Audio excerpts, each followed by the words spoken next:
Good evening. It is wonderful to have you join us this evening for this evening of spirituals and photography and storytelling. For those of you whom I don't know, my name is Kip Murphy, and I have the privilege of being the pastor here at First Presbyterian. And we are just very excited for this evening, and going to get right to it as soon as I see where, there she is. Introduce to you Monika Pavel, who is our Arts and Music Ministries Director, and she is going to tell you a little bit about what we're doing this evening.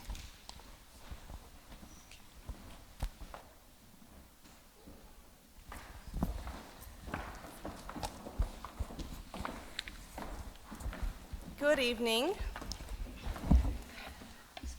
It is our privilege and honor to present this program to you.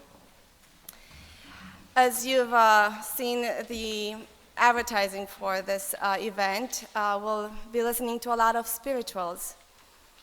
And I'm sure you all have your favorite, and I really hope one of the ones we're doing today, we'll sing it for you if it's your favorite. We have our choir. This is our chancel choir. Soloists that are part of this church or affiliated with this church, and our wonderful pianists and instrumentalists that will contribute to this program. Photography is taken, photography that you'll see around as you walked in the narthex, and the slideshow are pictures taken by Joseph Kissinger, and that is my husband. Right.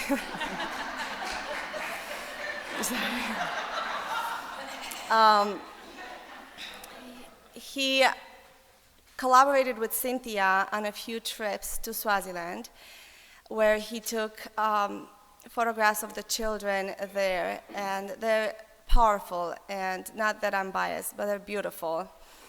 And we just got very close to Cynthia and her love for those children, and this is our time to do something about it and to honor them and hopefully help them. Cynthia Prime will be the narrator for this evening. She is the CEO and founder of Saving Orphans Through Healthcare and Outreach. She devotes all her time to improve the lives of these souls. You'll learn more about them through the program this evening.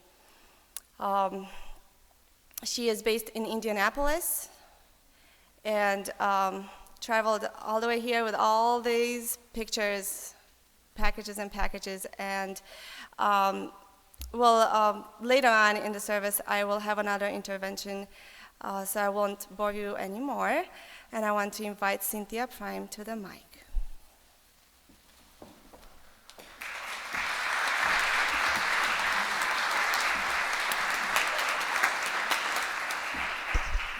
I hope you know what a gem you have in this young couple here. As she said, my name is Cynthia Prime, and I have had the privilege of working with Joseph and with Monika also at some special events we've had in different parts of the country. I live in Indianapolis, Indiana, but I'm not a Hoosier. Although I've Hoosierized and can fool some of you, maybe. I work in Swaziland, a place I didn't know existed, until I had a call to have a speaking engagement out there. God has a sense of humor, as you would learn as we go along. You would find me sharing a bit about the lives of the children that I work with. We're based, by the way, in Indianapolis. We work with an international network of collaborators from universities to businesses and what have you. We also have a registered NGO or nonprofit organization in Swaziland with a very, very outstanding board there, and God is doing awesome work there. I have a question for you. If you had to live your life with no expectation. No expectation of being loved, no expectation of being educated or of being affirmed in any way, no expectation whatsoever.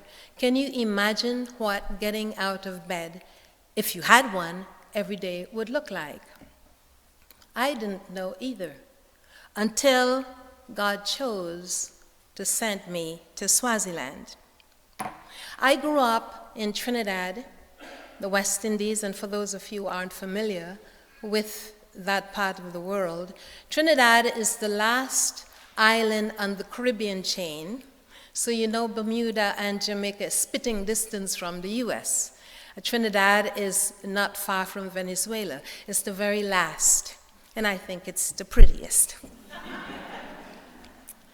I'm one of 5 children, the only girl, with 4 boys. So I grew up very chaperoned. I grew up very proper, with everything that I needed provided for me, and that was life. I had no context within which to imagine what life might be like if I happened to be a child that had my childhood stolen, that had never known what it was like to have a mother. In 2006, I was invited to be a speaker at a conference in a place that I didn't know.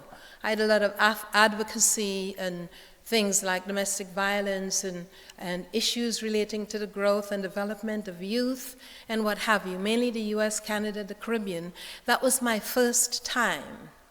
But it was the height of the AIDS pandemic there. And if you can imagine, 33% of the population, that was the prevalence rate. It still has the highest prevalence rate in the world today with about 27%. But at that time, the life expectancy was such that 15-year-olds were just about middle-aged. And the country was reeling under a disease that they didn't understand. It's the last remaining absolute monarchy, and the king has this polygamic society, so the king has, 15, 16 queens, and if you don't have the appropriate health information and you're afraid of this and afraid of that, then the incidences of disease continued until the childbearing population was pretty much decimated.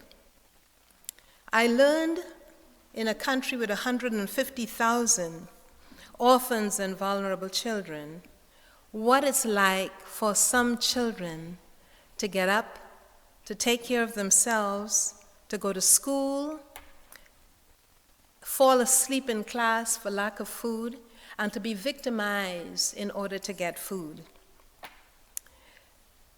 Children in the morning don't have a mom bringing tea and crumpets or cookies or whatever you eat to you. Children had to find something to eat themselves or go without. Long walks to the waterside, fishing water out of places that animals used as well. There was no time for childhood because you had to keep finding resources that you didn't have. A child will get up, walk miles, wash the little bit of clothes, put it on your back, walk back so that the clothes will dry on you on the way back home. They had sometimes a mangy pet for companion, and it's amazing that those children would graciously share with a dog or cat what little they got to eat. Meals were sparse, and they lived mainly on, very often, 1 meal a day, comprised of a white cornmeal called mealies. And it would be eaten with sugar or salt. And if it spoiled, then it was a different dish for the next day. I couldn't wrap my mind around young children facing this kind of devastation. And so I tried to find a way of articulating that story here.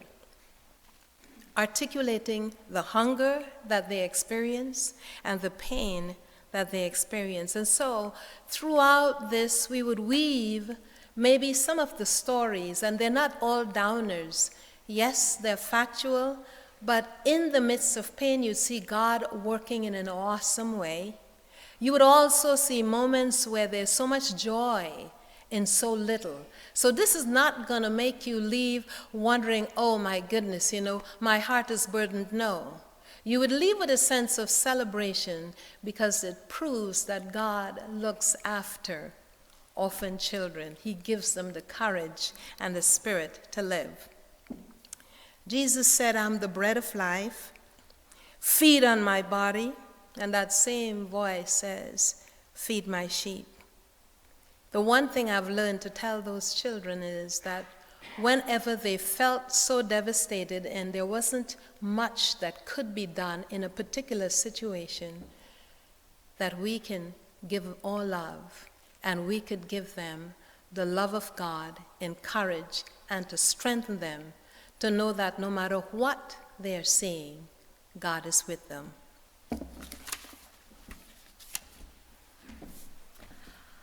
I will kindly ask the audience not to applaud until the very end. Thank you.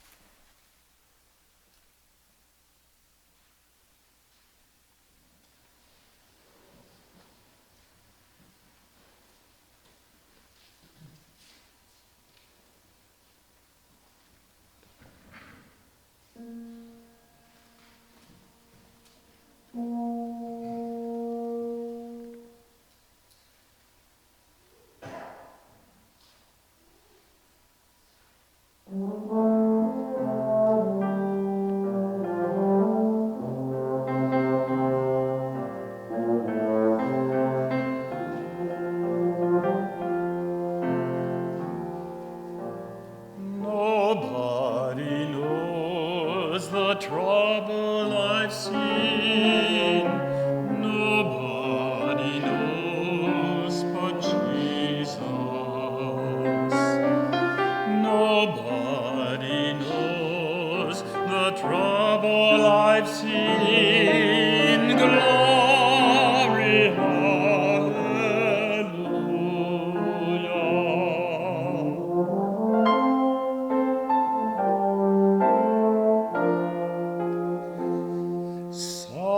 Sometimes I'm up, sometimes I'm down. Oh yes, Lord. Sometimes I'm almost to the ground. Oh yes, Lord. Nobody knows the trouble I've seen. Nobody knows but Jesus. Nobody knows the trouble I've seen. Glory, hallelujah.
in the water.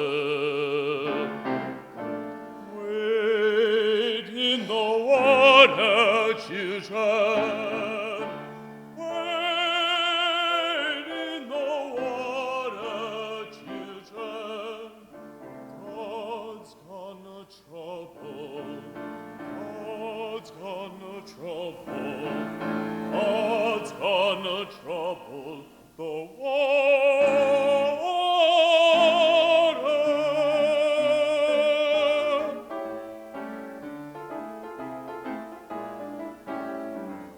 Wade in the water, wade in the water, children, wade in the water. God's gonna trouble the water. Wade in the water, wade in the water, children, wade in the water. God's gonna trouble the water. Down in the valley, down on my knees, wade in the water, asking my Lord to save me, please. Wade in the water, wade in the water, wade in the water, children, wade in the water. God's gonna trouble the water.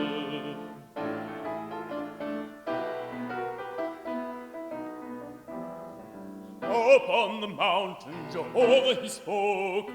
Wade in the water. Out of his mouth came fire and smoke. Wade in the water. I heard a rumbling up in the sky.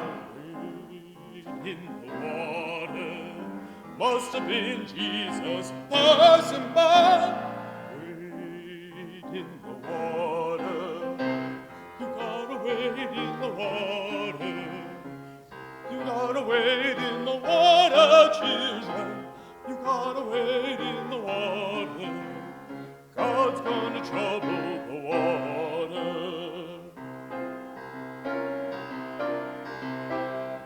Wade in the water. Wade in the water, children. Wade in the water. God's gonna trouble. God's gonna trouble. God's gonna trouble the water.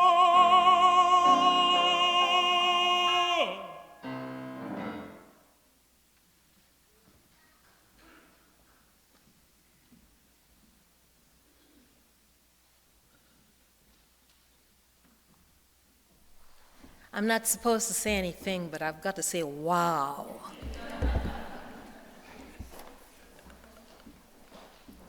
When I had a call to go to Swaziland, which is in South Africa, but because it's an absolute monarchy, they don't recognize it as part of South Africa, I began getting emails. And I received emails from a humanitarian organization telling me, hey, do you know that where you're going, children are going to be dying before you even got there? And I didn't want to go on a hunger strike, but I figured that I had to do something. And so I did a television interview and raised enough to feed 1,000 children 3 solid meals a day for the week of that conference. It was life-changing. It changed the trajectory of my entire life. I was doing HR consulting. My background is media. And I had a very comfortable office, and I thought I was doing quite well. And then when I left and saw, if you can imagine, a wave of 1,000 children, they'll open a gate and they would just swarm. And you realize that these children had no future. They laughed, but the laughter didn't reach their eyes. And when you talk to them, they weren't complaining. What shocked me was when they were hungry, they would sing to forget. And I began thinking of myself, how often I've said, oh, I am starving to death, when I had my meals a few minutes late. It was a rebuke to me. And after going through that, I heard, God speaks to us in different ways. And the voice I heard said, Cynthia, these are the least of these. Now, what does the scripture say? Inasmuch as you have done it unto the least of these, you have done it to me. So then I began to see these children as the face of Jesus Christ on the planet.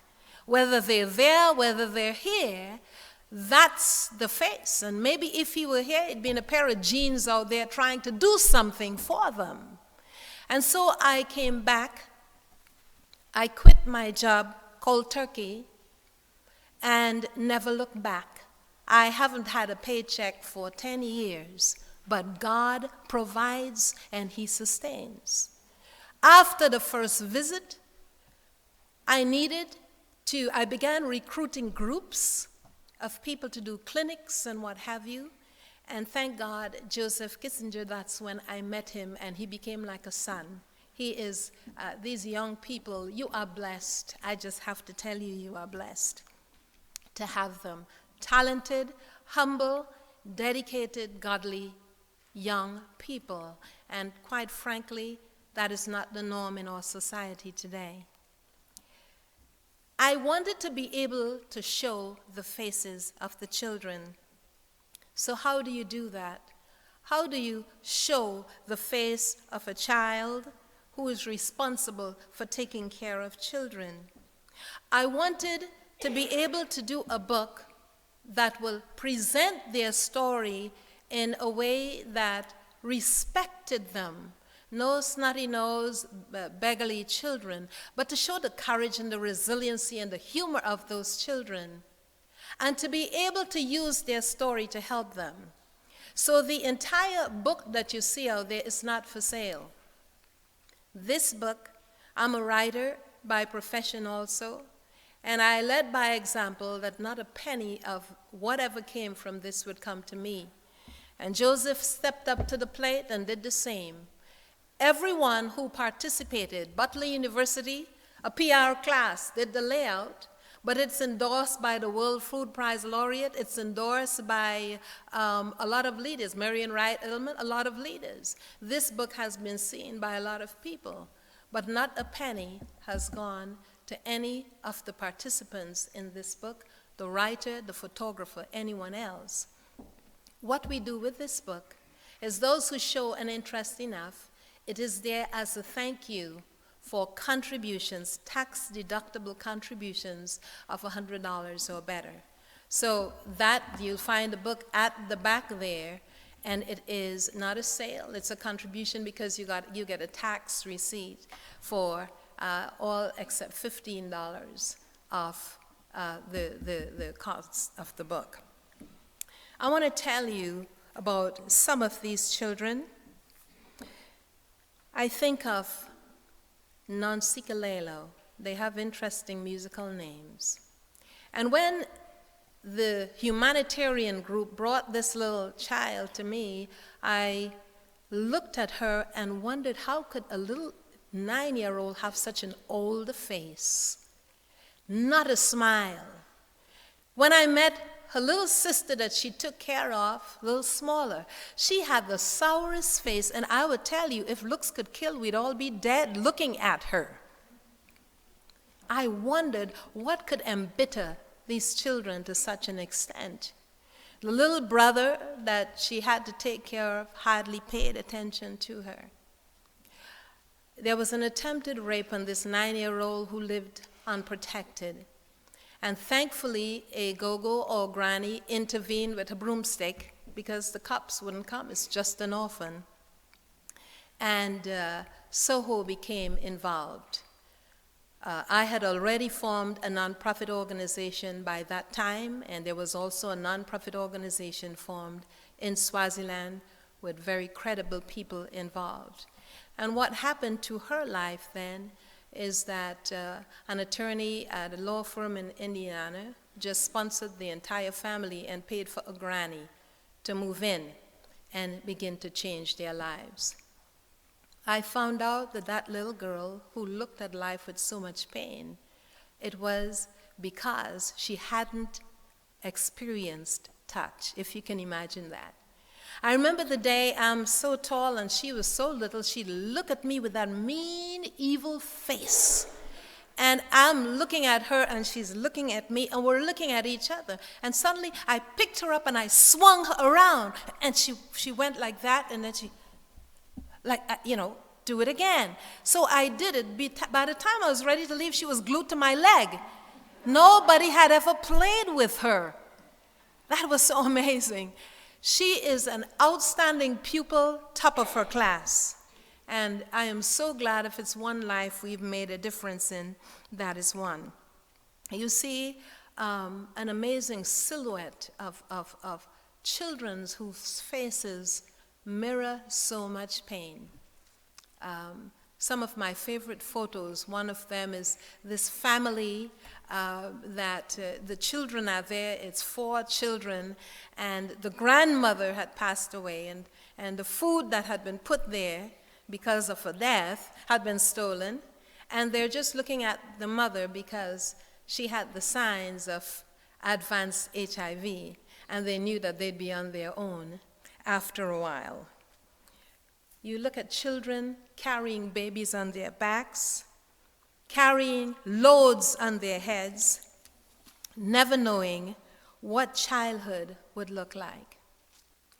Every time we'd go to face a group, they'll say, Cynthia, you cannot go with empty hands. You've got to do something for the children. So one donor at one point in time sent me $7,000 and said, okay, all of the children you meet in your clinics, they have to get a sandwich and fruit. The numbers were exponential. A lot of kids ate that trip. What I did, recruited whether it's medical professionals, nurses, teachers, what have you, and would just go in and do these mission trips. And then I realized it wasn't sustainable. That is when, of course, we began to put down roots. We've got 3 schools out there. There's a lot that is happening, and God is doing great things out there. I want to tell you that the heart of God is moved not only by our pain, and it is. It is. When you hurt, God hurts.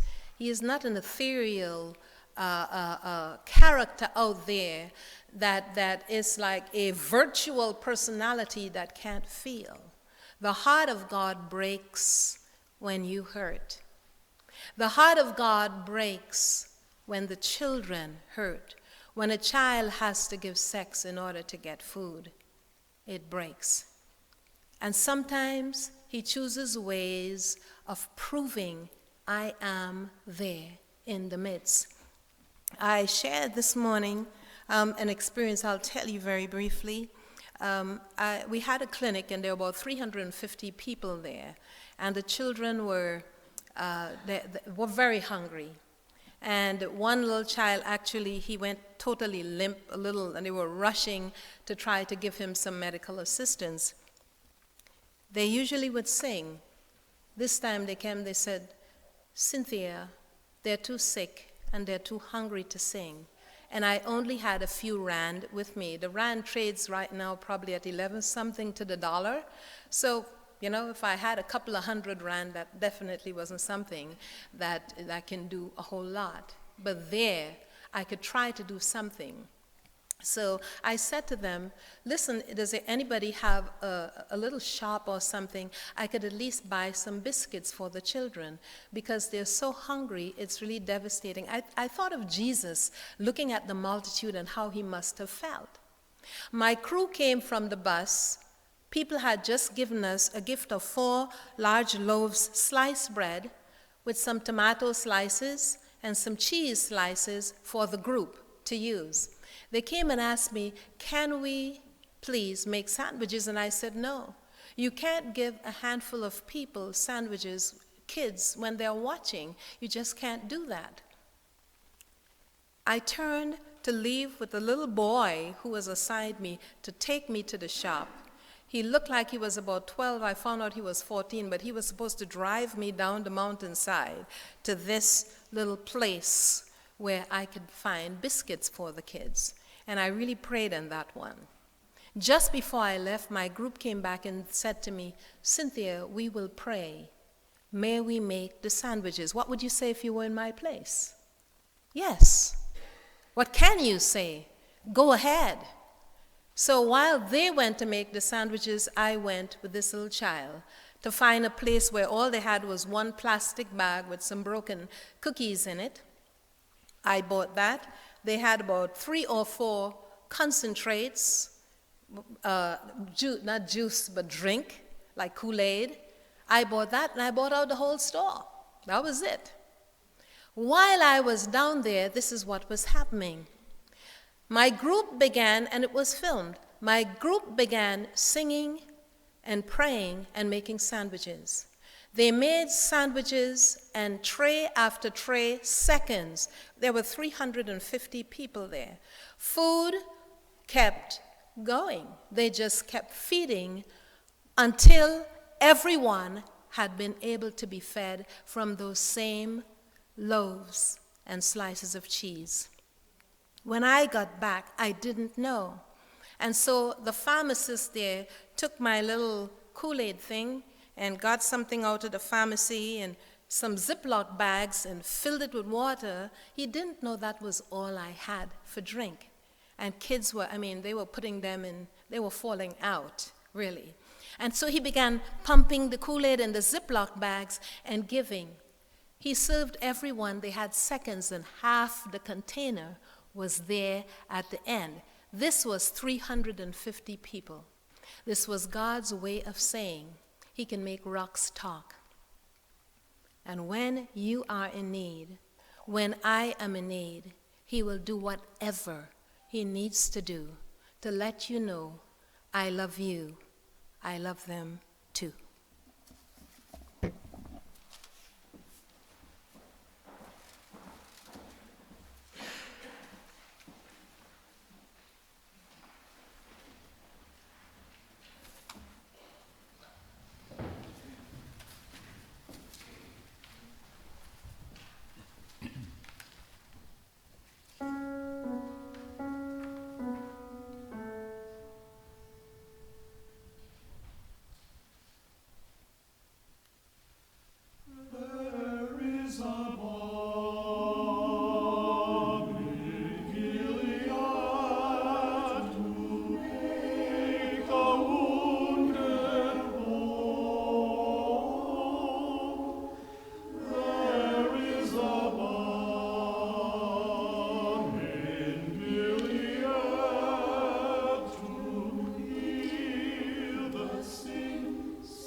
in the weary land. Jesus is a rock. Oh yes, Jesus is a rock in a weary land, a weary land, a weary land. My Jesus is a rock in a weary land, a shelter in the time of storm.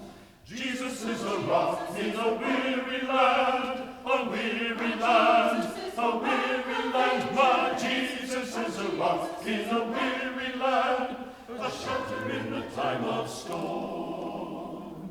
Stop and let me tell you about the chapel of one. The Lord God's work has just begun.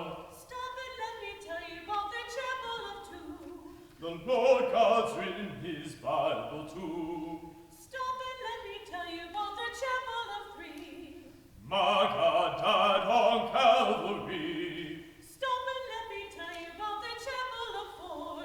The devil's power is no more. Stop and let me tell you about the chapel of five. The Lord God's promise, so stand alive. Stop and let me tell you about the chapel of six. He reigns Jerusalem and healed the sick. My Jesus is a rock in a weary land, a weary land, a weary land. My Jesus is a rock in a weary land, a shelter in the time of storm. Stop And let me Tell tell you you about the chapel of seven. For the Lord God's risen and he went to heaven. Children, stop and let me tell you about the chapel of eight. I see him standing at the golden gate. Stop and let me Tell you about the chapel of nine. The Lord God's turning that water to wine. stop and let me Tell you about the chapel of 10. Children, John said he's coming to the world again. Jesus is a rock in a weary land, a weary land, a weary land. My Jesus is a rock in a weary land, a shelter in the time of storm. What a shelter in the time of storm. A shelter in the time of storm.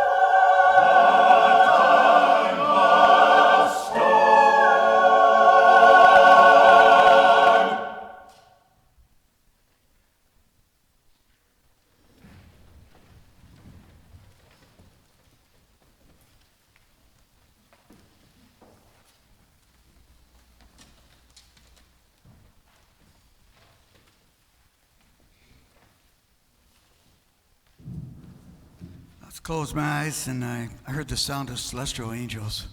That's beautiful. Beautiful. Song written by John Newton about God's grace, freeing the soul, bringing harmony and love to the world, overcoming difficulties. God's grace synonymous with love.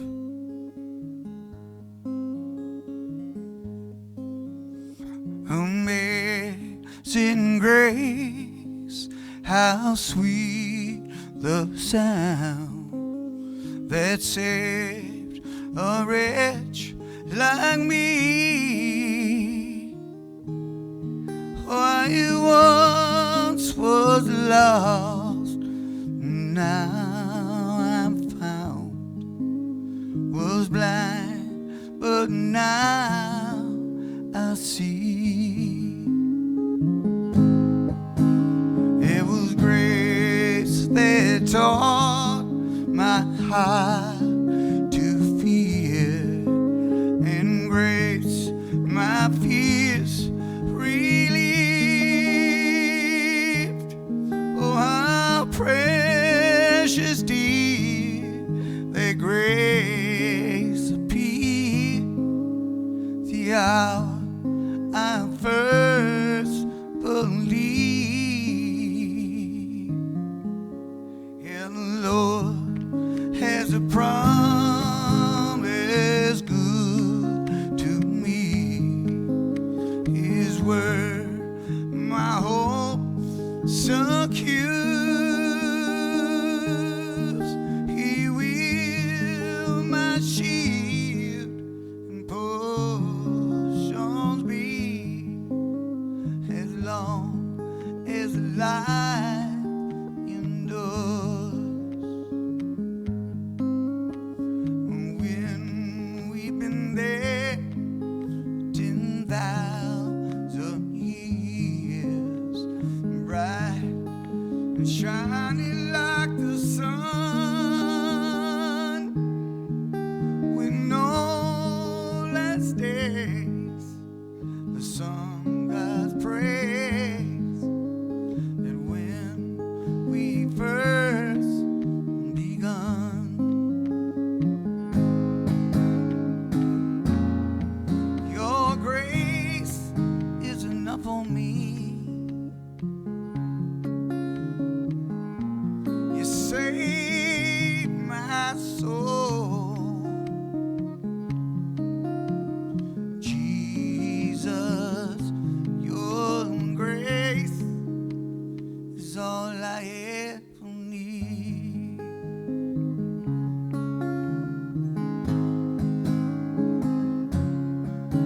The earth shall soon dissolve like snow.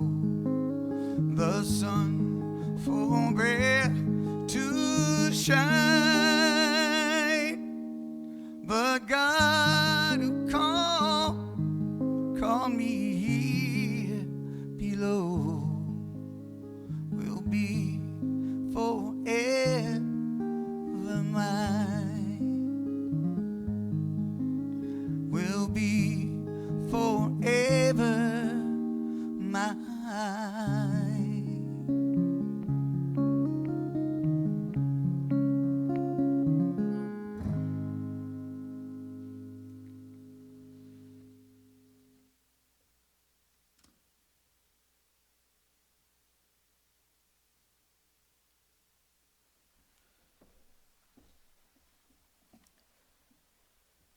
There's something beautiful about love, about generosity. And sometimes you learn lessons from children who have nothing. My husband made one of the mission trips with a group, and we stayed at a fairly inexpensive hotel in the heart of town in Manzini. And we would tell all volunteers, okay, you get a nice big breakfast, you get a nice dinner, but lunch has got to be power bars. You're not going to be eating while the kids watch you. You can go into the bus, get a drink, eat a power bar, and then come back. Because the first time I tried feeding the volunteers, it was heartbreaking, and I never did it again.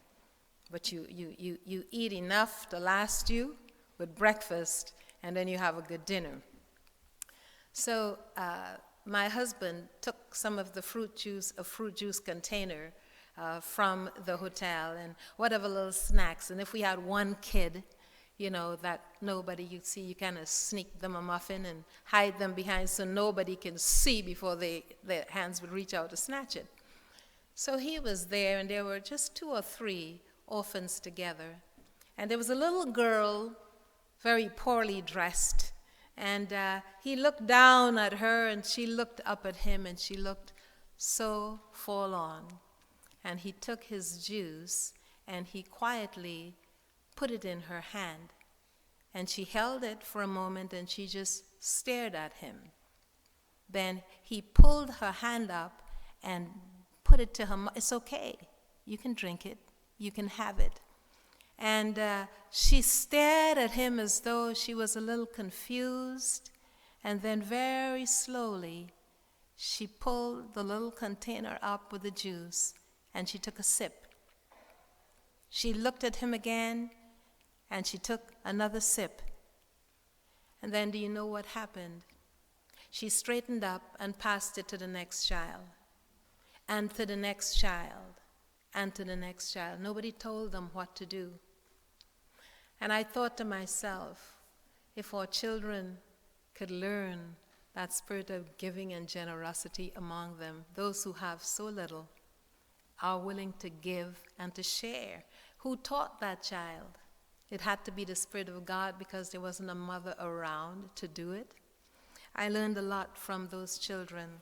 sleeping on the floor of my hotel room or in the bed next to me and coming for mommy time because they're dealing with issues and they wait until a trip and then they'll go on the bed. And I try to tell them about somebody named Jesus.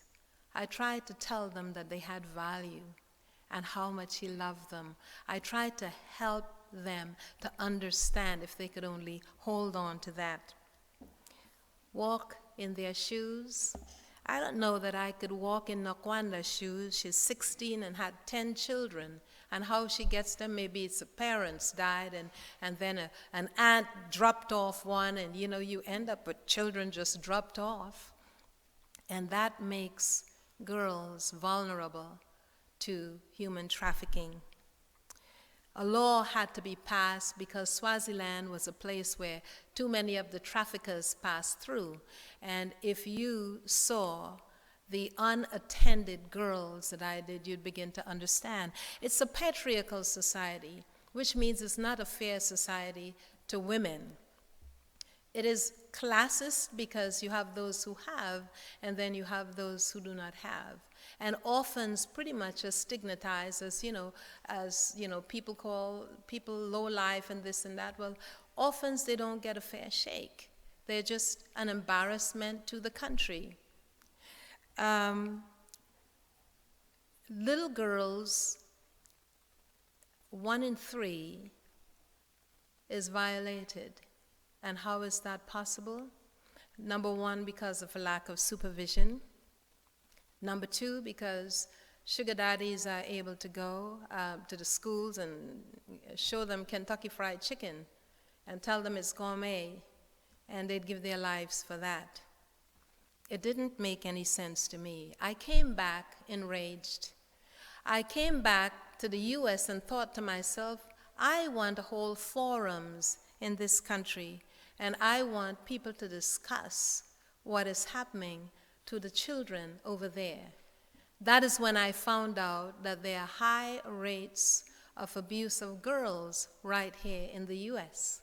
That's when I found out that in Indiana, 1 in 5 girls experiences sexual abuse.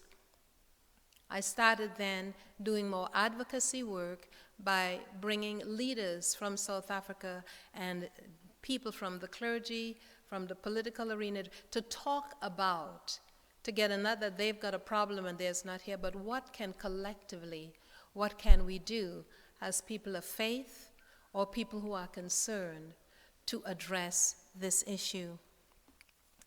Children experience domestic abuse, and there's very little that is done about it. But I can tell you that there are children who show such resilience that you can only believe that it's the Spirit of God that gives them the strength. I think of a little girl named Nomatemba. At 13, she lost both parents on the same day. And what happens with orphans is that people steal the property. You don't have, it just happens that way. It's the relatives come in, and before you know it, you really don't have anything. She began going into the orphan lines to try to get food.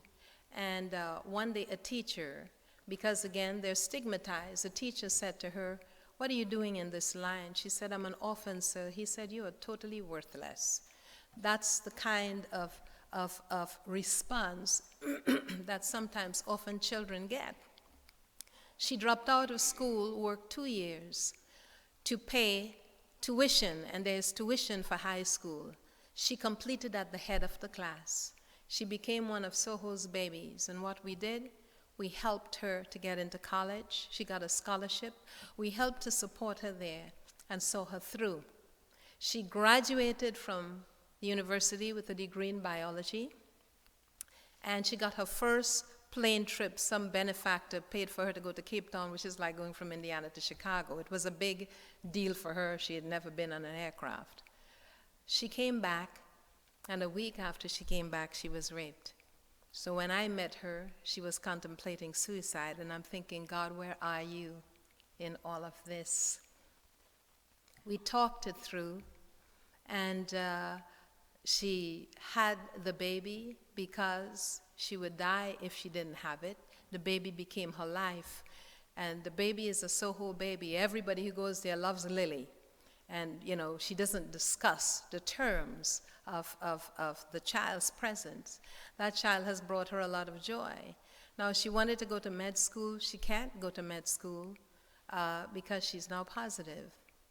But she's an outstanding teacher. It sounds terrible, but out of that grief, here is someone, you go there and she stands tall. She's a teacher, she's in good health, and Lily is spoiled rotten by everybody. Just little patches of blue, but that is multiplied over and over and over again. What it feels like to walk in their shoes, sometimes you just have to let yourself feel their pain so that you can understand what does it take to make a difference. And I ask God every day, don't let me forget. Don't let me forget.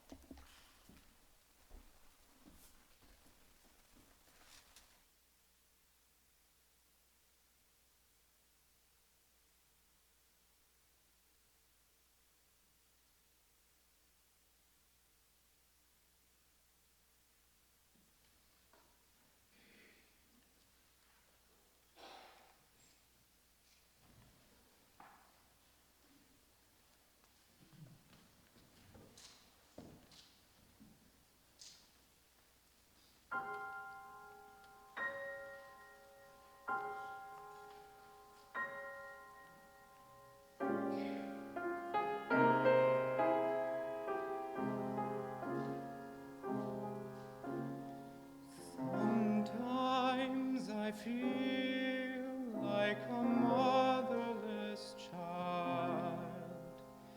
Sometimes I feel like a motherless child.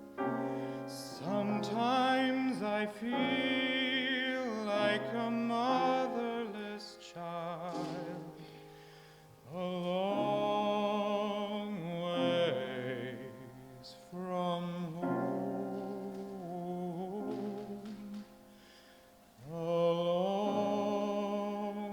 ways from home.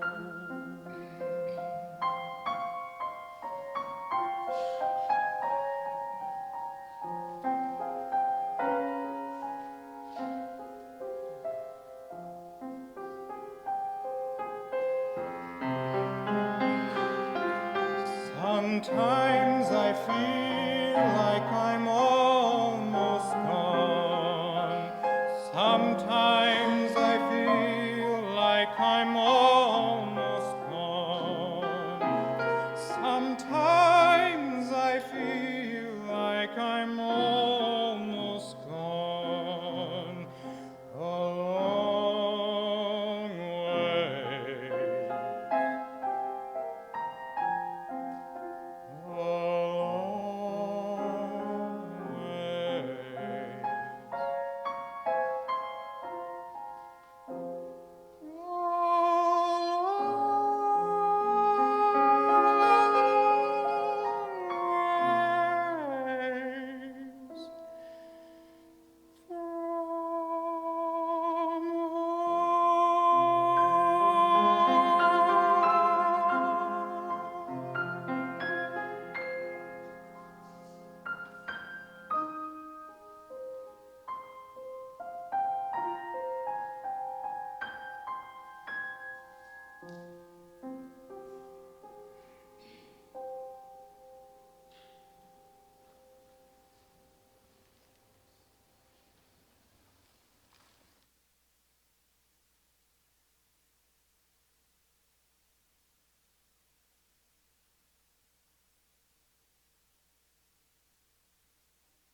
While the bell ringers are getting ready, I want to mention to you that we have a free will offering basket on your way out, both at the door out of the sanctuary and as you exit the church. Any contributions of $100 or more, as Cynthia mentioned, will go towards a book purchase. So bring those to the table in the gathering place, and she will be there on books that you could look at and read a few stories, look through some pictures. Also, I want to invite you all after the concert to join us in the gathering place that is to the right as you exit the sanctuary. Just follow the hallway, and there will be more pictures exhibited and also refreshments and a time to socialize. So we hope to see you there. Thank you.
A few thoughts on better days coming. We've talked about the challenges, and I want to tell you a little bit about what Soho is doing. We have, as I mentioned, two nonprofit organizations, one ruled by the laws of Swaziland and one by the laws of the U.S. We're blessed to occupy wonderful office space contributed by a hospital network, and different ones have stepped up to the plate to do. What we do with mission groups is that we look at the expertise that they bring, and we utilize that not only to serve and to minister to the children, but also to help pass it on. If you're a physician, if you're a nurse, if you're a nutritionist, if you're a teacher, then typically what we do, provide opportunities for you not only to do work, but to be able to disseminate information and build capacity in those that are there. You have girls like Klengiwe and Pendile who are girls that have needed counseling. One started out with big ambitions, and then before she's finished high school, there are two babies. The first, a baby of rape, and the second one, a baby of destitute need. But she is now working towards being a teacher. In order for these young people to get over the hurdles, there needs to be counseling. So when counselors, for example, in July, a team of doctoral students from Nova Southeastern University would go there not only to provide counseling that otherwise is non-existent, but to teach those who are counseling without the education to pass skills on to them. Everyone who has expertise and who gets involved with SOHO, you pass expertise on. Those girls, you find them courageous in their struggle and committed. Because of the advocacy we are doing, we're seeing a slight decrease in some of the young people that have come with the rape problems because our eyes are open and we are very active out there, but there's still challenges. When you normal people go, nobody bothers you because you are a person. If a child is raped and that child is an orphan, it's very difficult to get the cops to be involved as they should be, and there's no free legal, so the child has to defend itself. These are some of the issues we're advocating, we're dealing with out there. We do free clinics, we do counseling because of the high suicide rate. They found out that the soil is fertile, and so the people have tried to get the grannies to grow pot instead of corn and try to pay them more. So when you face those challenges, there are so many ways that it becomes adverse. What we have to do then is build skills in those young people, build capacity, not so that they'd be dependent on handouts, but that they'd be able to support themselves. One of the things that we don't have is safe houses. We fostered children who have been at great risk, and it hasn't always worked. If two children, as we've had beautiful children, they didn't have a mother to tell them how to behave, then they resolve issues with kicks and blows, you know. And or if they're hurt and they're wet or they do something, then the person who keeps them is like, you're a problem, I can't keep you anymore. So SOHO now has received a grant of $100,000 to begin looking at building safe houses, a matching grant, building safe houses so we can take them, not only just foster them, but we can take them and see them assign X9 to a house with a granny, and we have people sponsoring those houses and putting their families' names on it. $10,000 buys the material. And so God in different ways is providing. The future is never in God's hands, in our hands. It is in God's hand. You find that some of these children who have gone through hell are still standing tall. They don't complain. You find them still smiling. You find them still courageous, boggles your mind. You find them with shoes that are taped together, and they don't say, I don't have the current style in shoes. I took some high school students who were trained for 1 year, understand AIDS prevention, so that they could peer mentor in the high schools there. And those Indiana high school students were shocked at the strength and the maturity of those children, actually embarrassed. They said, we thought we would come here and we would be telling them everything they needed to do and everything they needed to know. But look at their feet. They don't complain. We don't like it if we had to wear the same style of shoes two quarters in a row. They don't complain. You know, whether it is shoes, whether it is clothes with holes, they patch it. They don't complain. So they said, we learned more than we gave when we went there. Many, many lessons these children can teach us. I'm excited about the future for them. We're working with more and more people in government.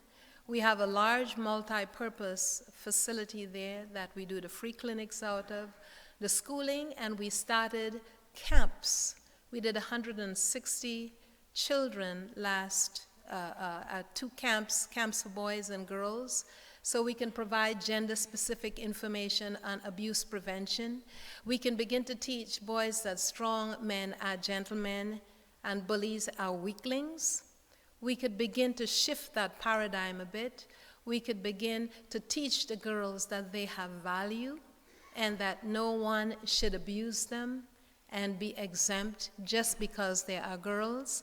So it's a pebble in the pond, but I believe that this is what Christ would have us do. Sometimes we get so overwhelmed and we look at the numbers and we look at the immensity, and all we can walk away with, oh my goodness, what can I do? And all God says is, you do what you can. And He facilitates change. He gives them a better day with your help.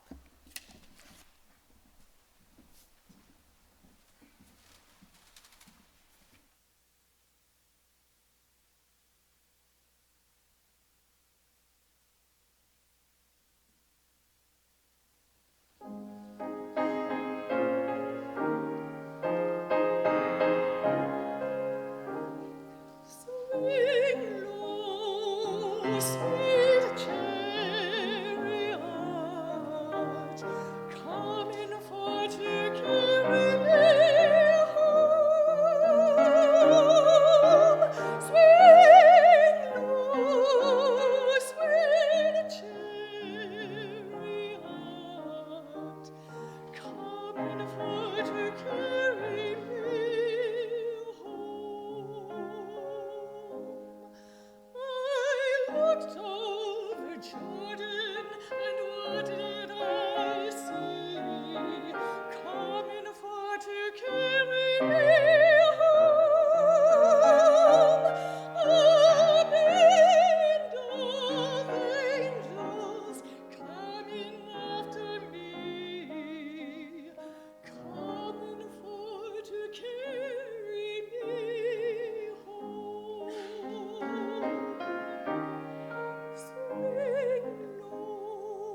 clouds will gather o'er me.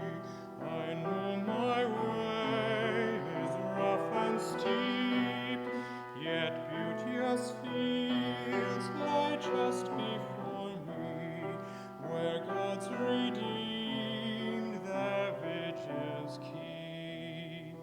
I'm going there to see my Father. He said he'd meet me when I come. I'm only going over Jordan. I'm only going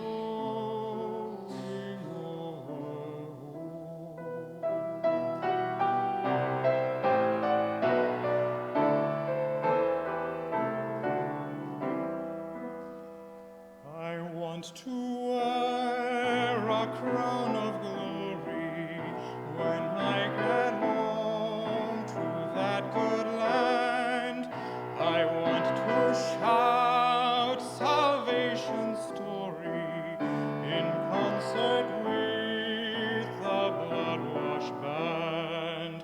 I'm going there to meet my Savior, to sing his praise forevermore. I'm only going over Jordan.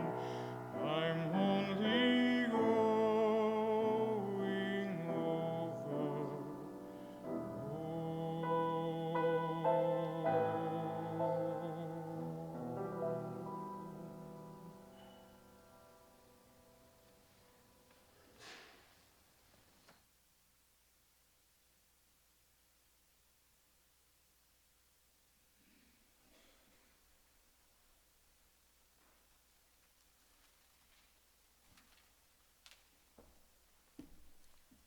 I want to take a moment, it's the last time I would face you, just to thank you for listening.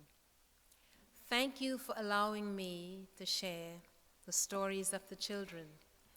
It was not easy for you to listen to, but I want to leave you on an optimistic note. Those who take mission trips to Swaziland find that these are some of the most joy-filled, some of the most ingenuous, some of the most loving children that you can find anywhere.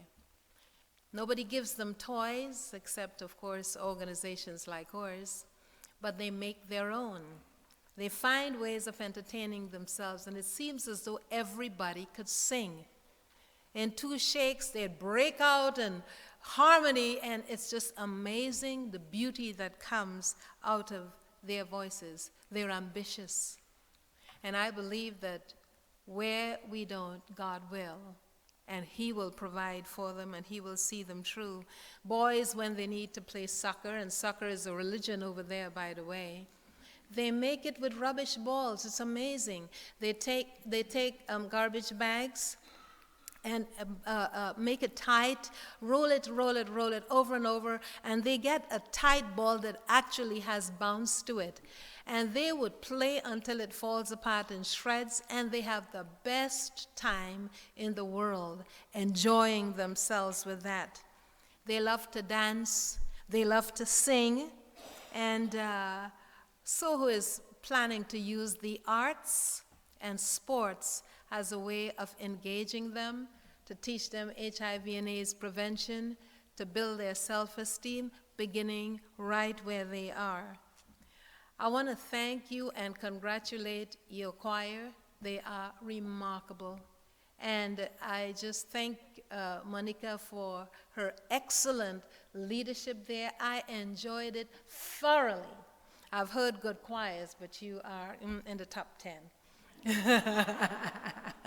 And the bell choir, and aren't you proud of your congregation, your musicians here? What a blessing you were to us and to me personally.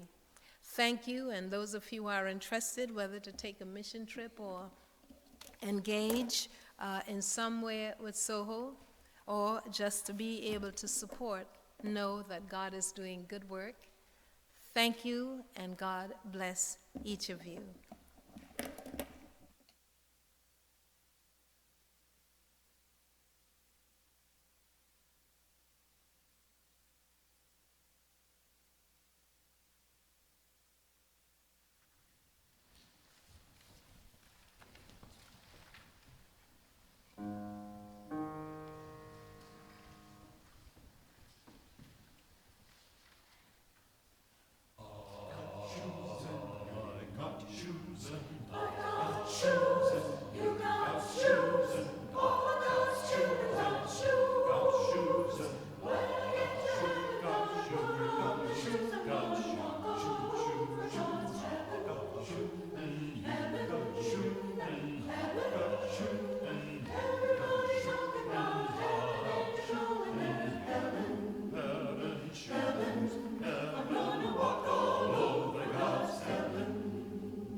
children, don't you get weary. Walk together, children, don't you get weary. There's a great camp meeting in the promised land. Gonna sing and never tire.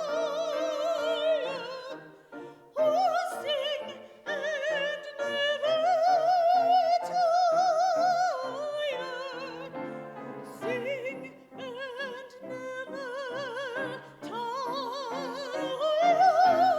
There's a great camp meeting in the promised land. Oh, walk together, children, don't you get weary. Walk together, children, don't you get weary. Walk together, children, don't you get weary. There's a great camp meeting in the promised land. Gonna shout and never tire. Oh, shout and never tire. Shout and never tire. There's a great camp meeting in the promised land. Oh, walk together, children, don't you get weary. Sing together, children, don't you get weary. Shout together, children, don't you get weary. There's a great camp meeting, great camp meeting, great camp meeting in the promised land.